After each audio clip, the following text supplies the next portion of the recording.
Hello दोस्तों, स्वागत है आपका नई क्लास में। आज हम जानेंगे टॉप 5 टिप्पणी बेस्ड क्वेश्चन जो कि आपके पेपर के लिए मोस्ट इंपोर्टेंट है। ऐसा नहीं कि इन टॉप 5 क्वेश्चन को पढ़ने के बाद आप पेपर में क्रांति कर दोगे, नहीं। लेकिन अगर आप इन टॉप 5 क्वेश्चन को पढ़ते हो तो आपके पेपर में कहीं ना कहीं आने के चांसेस बन जाते हैं। इनमें से एक या दो क्वेश्चन आराम से आएंगे आपके पेपर के अंदर। लेकिन अगर आप इस सीरीज को लगातार फॉलो करते हो डे 1 के साथ में, तो आपके 70 में 70 नंबर पक्के हो जाते हैं अगर इस सीरीज को आप पूरा देखते हो। क्योंकि इस सीरीज पूरी रिसर्च के बाद, पूरे हर एक पेपर को देखने के बाद, हर एक एनालिसिस करने के बाद बनाई जा रही है। सारे मॉडल, सारे अनसॉल्व यहीं पर रखे हुए हैं और हर एक चीज को रिसर्च करने के बाद ये सीरीज बनाई जा रही है। यहां पर जो लिखा हुआ है वो ऐसे नहीं लिखा हुआ, काफी रिसर्च के बाद लिखा हुआ है। तो आशा करता हूं कि आपको समझ में आ रहा होगा इस पूरी सीरीज में क्या क्या हो रहा है। तो चलिए जानते हैं आज की क्लास को शुरू करते हैं। सबसे पहला टॉपिक है निकोटिन। मोस्ट इंपोर्टेंट है, इस पर टिप्पणी पेपर में बार बार पूछी जाती है। आप अनसॉल्व उठा के अपना मैच कर सकते हो कि कितनी बार पूछी जाती है। सन लिखने की आवश्यकता नहीं है बार बार। तो निकोटिन क्या है? तो निकोटिन एक एल्केलाइड है। क्या है? एक एल्केलाइड है जो कि तंबाकू का पौधा होता है, उसकी जो पत्तियां होती है उसके अंदर पाई जाती है। तंबाकू के पौधे की पत्तियों में क्या पाया जाता है? निकोटिन।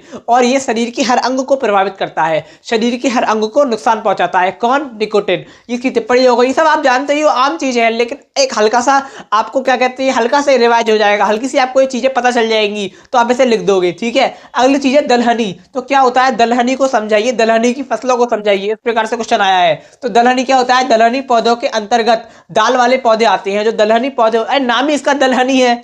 दलहनी पौधों के अंतर्गत दाल वाले पौधे आते हैं। ये कौन सी बात हुई? इसका नाम ही दलहनी है, तो आप इसको याद कर सकते हो। ठीक है। जैसे कि अरहर हो गया, मूंग हो गया, चना हो गया। ठीक है, रोज खाते हो आप। उसके बाद खाद्य उत्पादन में दो प्रकार से लाभ होते हैं।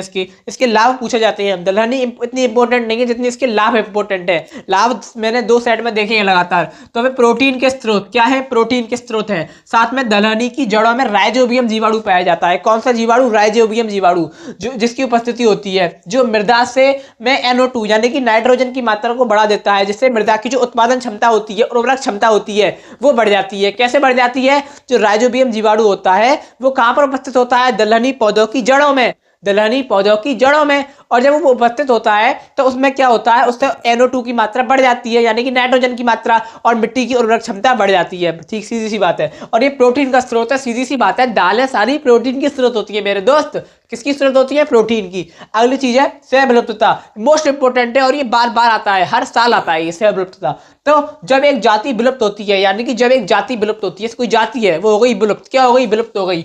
तो उस पर आधारित दूसरी जो जाति होती है वो भी विलुप्त होने लगती है। यानी अगर एक जाति विलुप्त हो रही है तो उस पर आधारित कोई दूसरी जाति है वो भी क्या होने लगती है? विलुप्त होने लगती है। ठीक है। इसका उदाहरण है जब एक परपोषी मत्स्य यानी परपोषी जो मछली होती है उसकी जाति जब विलुप्त होती है तो उस पर पाए जाने वाले विशिष्ट परजीवी जो होते हैं वो भी विलुप्त हो जाते हैं। अरे जब मछली ही नहीं है तो परजीवी उस पर होंगे नहीं, तो परजीवी ऑटोमेटिक खत्म हो जाएंगे। उसी मछली पर रहते हैं वो परजीवी, और वो मछली है नहीं तो वो परजीवी कहाँ जाएंगे? ये बताओ मुझे, कहाँ जाएंगे परजीवी? है। तो इसका मतलब यह है कि अगर कोई एक जाति विलुप्त होती है तो उस पर आधारित दूसरी जाति भी ऑटोमेटिक विलुप्त हो जाती है। कैसे विलुप्त हो जाती है? उस पर आधारित होती है तो ऑटोमेटिक विलुप्त हो जाती है। इसे ही सेव विलुप्तता कहते हैं। बार बार आता है, मोस्ट इंपोर्टेंट है, आप इसको आराम से आप कर दोगे। अगली चीज है क्या होता है? पात्र निषेचन। मोस्ट इंपोर्टेंट है, ये पेपर में एक नंबर में हर साल आता है, आपने याद कर भी लिया होगा अभी तक। तो क्या होता है पात्र निषेचन? जब शरीर से बाहर प्रयोगशाला में मानक परिस्थितियों में मादा के अंडाणु और नर के शुक्राणुओं के बीच में निषेचन करवाया जाता है। कहां पर? एक पात्र में, एक ट्यूब में निषेचन किया जाता है। और निषेचन के पश्चात जो अंडाणु होता है, निषेचित अंडाणु, उसे मादा के गर्भ में डाल दिया जाता है। उसे ही क्या कहते हैं? पात्र निषेचन कहते हैं। यानी कि मानक परिस्थितियों में, लिखा हुआ है यहाँ पर, शरीर से बाहर प्रयोगशाला में मानक परिस्थितियों में शुक्राणुओं तथा अंडाणुओं का निषेचन अंत पात्र निषेचन कहलाता है। IVF, in vitro fertilisation. क्या कहलाता है? IVF की फुल फॉर्म पूछी जाती है पेपर में, तो आपको याद कर लेनी है। इन विट्रो फर्टिलाइजेशन क्या होता है? इन विट्रो फर्टिलाइजेशन जब मानक परिस्थितियों में मादा का क्या अंडाणु, नर का क्या शुक्राणु, उनको एक टेस्ट ट्यूब के अंदर क्या उनका निषेचन करवाया जाता है। इस क्रिया को क्या कहते हैं? अंत पात्र निषेचन या फिर पात्र निषेचन कहती है। अगली चीज है वंशावली विश्लेषण। क्या होता है वंशावली विश्लेषण?